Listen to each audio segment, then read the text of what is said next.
As mulheres hoje que são obesas na pré-menopausa precisam entender, elas têm um risco oncológico.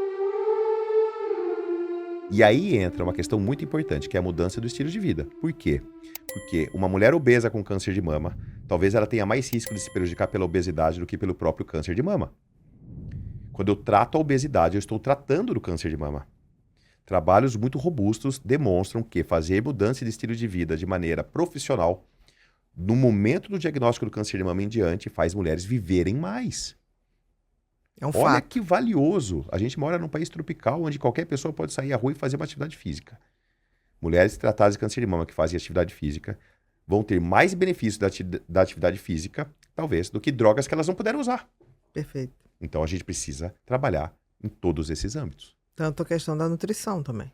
Fundamental. Nutrição e atividade física são 2 medicamentos que não estão no SUS, ou, quer dizer, está disponível a todos que decidem. Hipócrates Exatamente. já dizia que o seu Exatamente. alimento seja o seu remédio seja o seu alimento. Exatamente. Isso aí, isso não é papo de comadre, não. Isso é fato. Sim, O que sim. você come determina a saúde que você tem. E é tão difícil que as pessoas entenderem, porque a gente vive numa sociedade do fast food, né?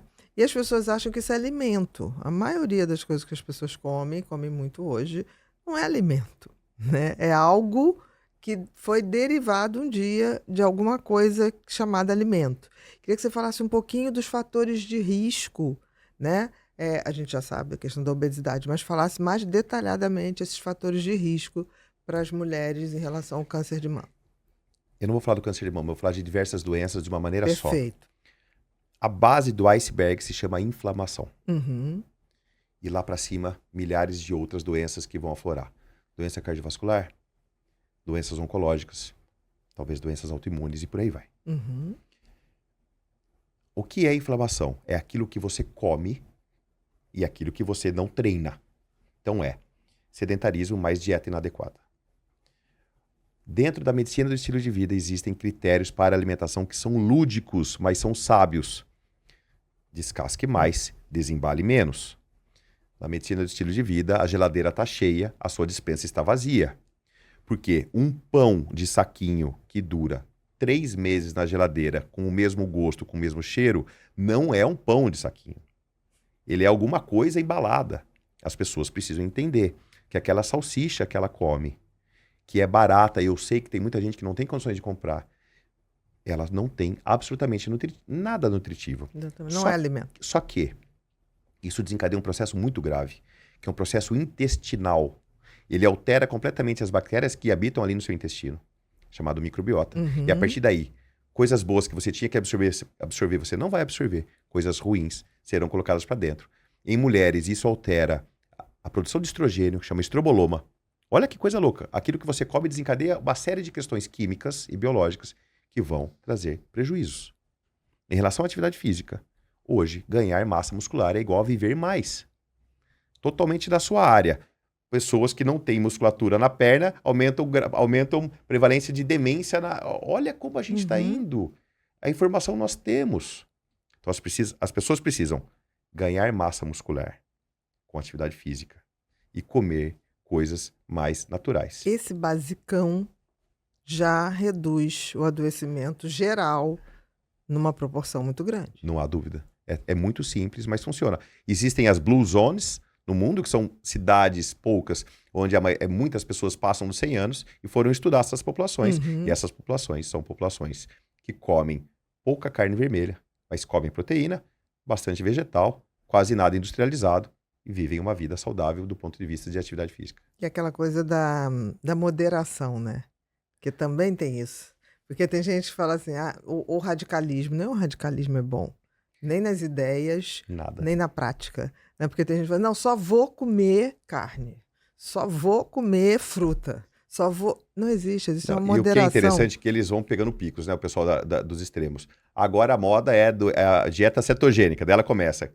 Caiu a cetogênica, agora dieta da lua. Da lua. Agora é jejum prolongado.